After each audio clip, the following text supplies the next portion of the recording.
My small Showman's engine needs some repairs, part 3, taking a good look at the extent of the renovation job, detaching the flywheel from the crankshaft, getting rid of the old paint using my usual method, and removing the first of the check valves for cleaning. I'd like to mention that this is not a glass case model or a museum quality model, it's just a very well made Showman's engine. And in the past, before I fitted the canopy, I used to steam it frequently. But that was before I started making the videos. I bought this traction engine as a mixture of parts in about 2010, so that was 13 years ago. I may as well mention, of course, that now it is 2023. I was involved in professional video in 2010, but in those days I was also running the recording studio full-time. Most of my regular viewers will know that I still have the recording studio and it's working very well. And now I've turned my modelling hobby into an almost full-time occupation. Don't get confused, I'm not talking about fashion modelling. I could only model for Toby jugs and characters from Lord of the Rings. I mean modelling as in making and repairing models. This engine's been sat on the sideboard now for quite a long time. I sold it, it went down to Portsmouth, then I bought it back, and when it was in Portsmouth it had a bit of a hard time. It was kept in the cellar.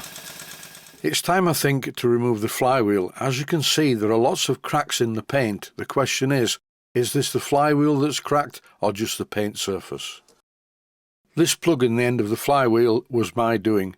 It's a simple plug fitted with an O-ring to cover the fact that the flywheel is held to the crankshaft with a single bolt.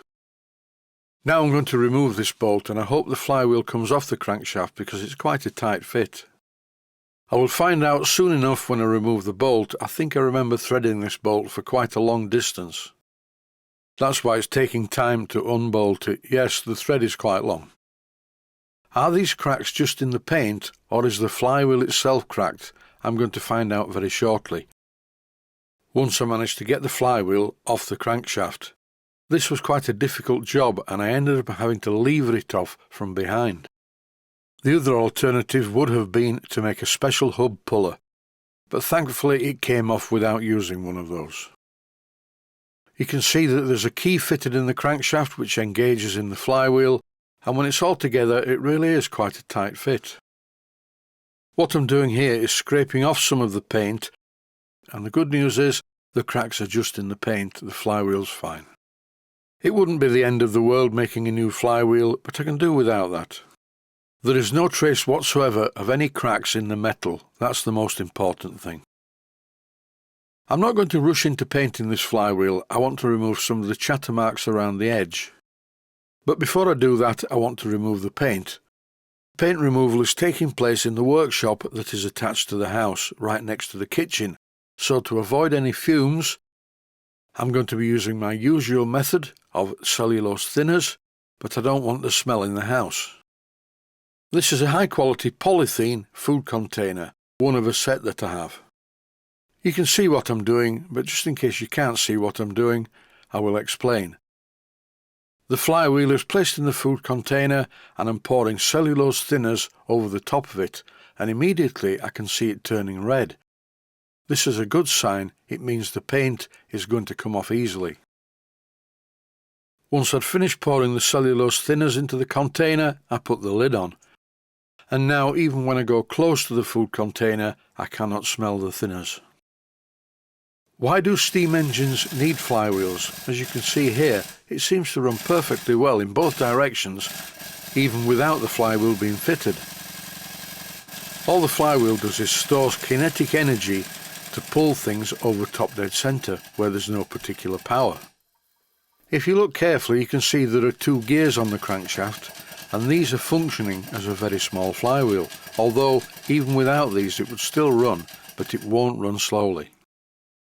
Time to have a look at the cleaning job. Some of these parts are quite rusty, one of them being the rod that connects the reversing lever to the motion.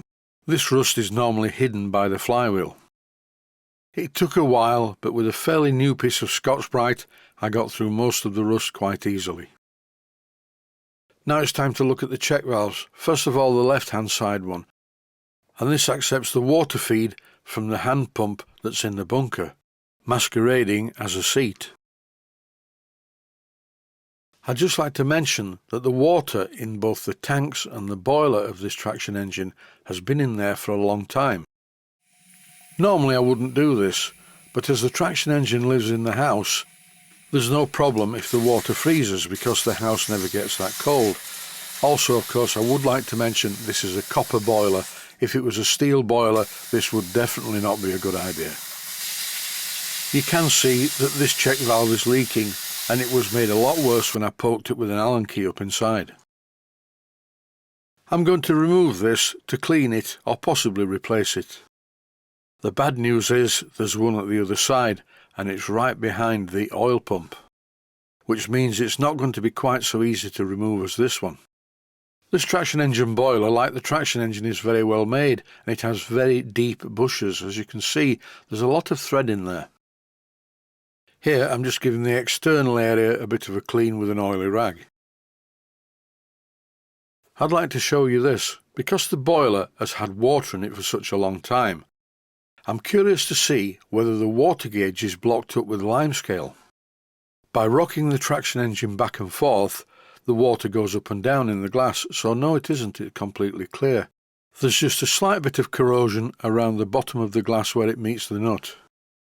While I'm showing you some other areas of the traction engine, I'd just like to mention that leaving water in a traction engine or a steam locomotive, that is only if they're fitted with copper boilers, can be beneficial.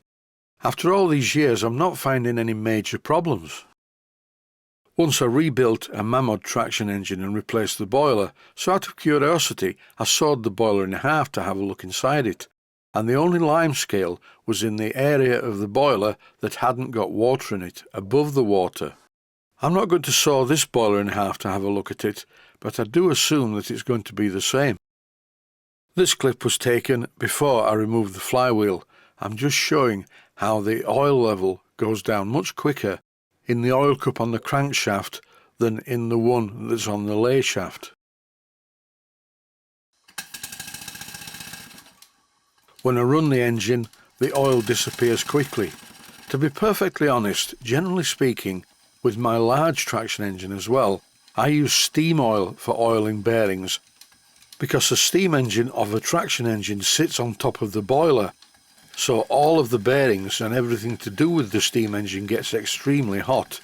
And steam cylinder oil seems to work very well, because the heat from the boiler makes it less viscous. I may be wrong, but it works for me. My large traction engine seems to run very well. I'd like to say though, I normally use ordinary lubricating oil from Hallett Oils on mechanical moving parts that are not on top of a boiler. Stay safe, stay healthy, thanks for watching, and I hope you found it useful. Please take the time to visit my Mainsteam Models website and click on the section of the website that says Video Playlists. And by doing that, you can find other videos that you may like to watch.